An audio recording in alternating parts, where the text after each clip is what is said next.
चमचे मुसीबत में। जब मैंने गोल मैच सम्मेलन में महात्मा गांधी का विरोध किया तो वे मेरे खिलाफ पूरे देश में बड़ा हो हल्ला मचाया गया था।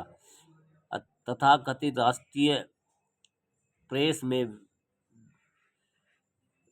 में ध्येय के विरुद्ध देशद्रोही के रूप में चित्रित करने, मेरे पक्ष की ओर से आने वाली पत्राचार को दबाने तथा सभाओं और सम्मेलनों, जिनमें से कई तो कभी संपन्न ही नहीं हुए, का बढ़ा चढ़ाकर रिपोर्ट प्रकाशित करके पार्टी के खिलाफ प्रचार संवर्धन का षड्यंत्र चलाया जा रहा था। आम दलित पंक्तियों में विभाजन पैदा करने के लिए चांदी की गोलियां बेरोक टोक प्रयोग की जा रहा था। कुछ झगड़ों को परिणित तो हिंसा में भी हुए। डॉक्टर बी आर अम्बेडकर सन 1930-32 में लंदन में संपन्न गोलमेज सम्मेलन के दौरान हुआ।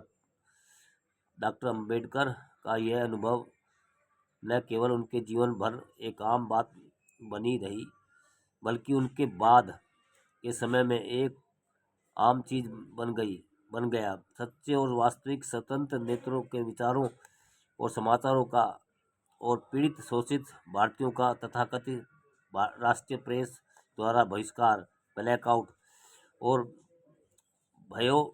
भयादोहन,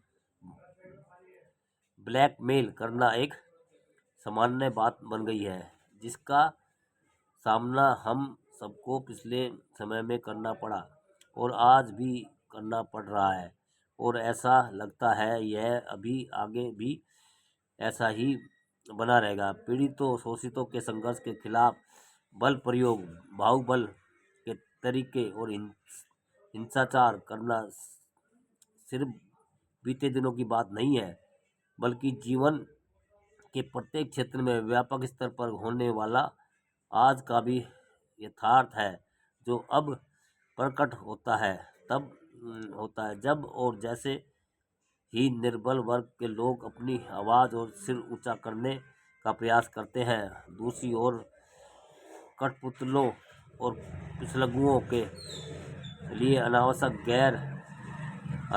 और अनुचित पक्षपातपूर्ण अनुकूल प्रचार चमचा युग का स्थायी भाव है।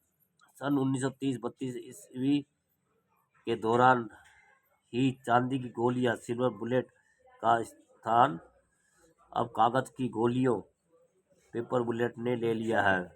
व्यापक पैमाने पर पेपर की गोलियां का उपयोग या दुरुपयोग का दलित शोषितों के आंदोलन पर इतना अधिक प्रभाव पड़ रहा है, इसकी चोट भी उतनी ही बुरी साबित हो रही है जितनी कि मरने की।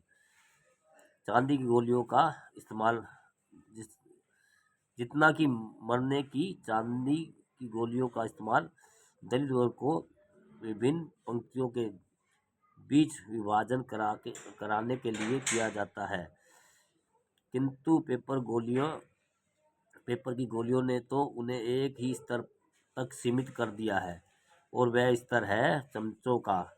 कई वर्षों से चमचे उत्कर्ष की ओर अग्रसर होते दिख रहे हैं।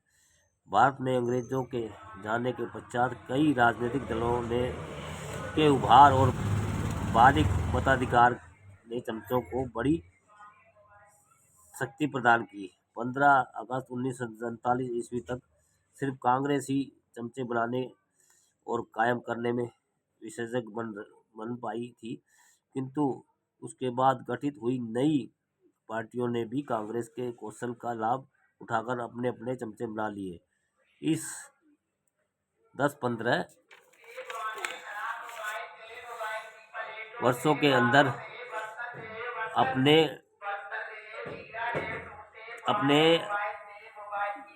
हमने पाया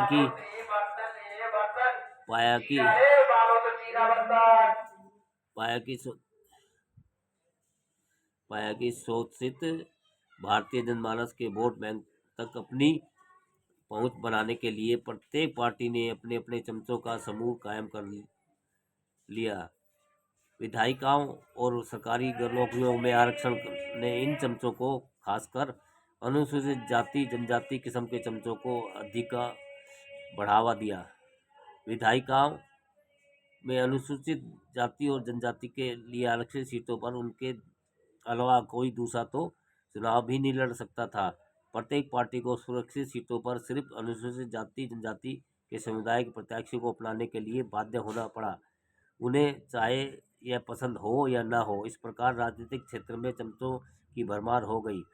सन 1950 के पश्चात हमारे गणतंत्र की प्रगति ने सार्वजनिक क्षेत्र और सरकारी सेवाओं में लाखों नए रोजगार पैदा कर दिए। इस प्रगति ने खासकर नाजायज फायदा और पक्षपात की लिप्तता में डूबे चमचों को अधिक बढ़ावा दिया। चमचों की इन फौजों के लिए लगभग 25 वर्ष का समय, या तो कहें कि 1975 ईस्वी तक का समय, बड़े आनंद मौज का रहा। चमचों की मौज मस्ती की स्थिति से पीड़ितों से स्वतंत्र आंदोलन के कई एक स्थिर नेता लालायित हो गए और इतने अधिकार लालायित हो गए कि अम्बेडकरवादी आंदोलन लगभग छिन्न भिन्न हो गया। दोस्तों।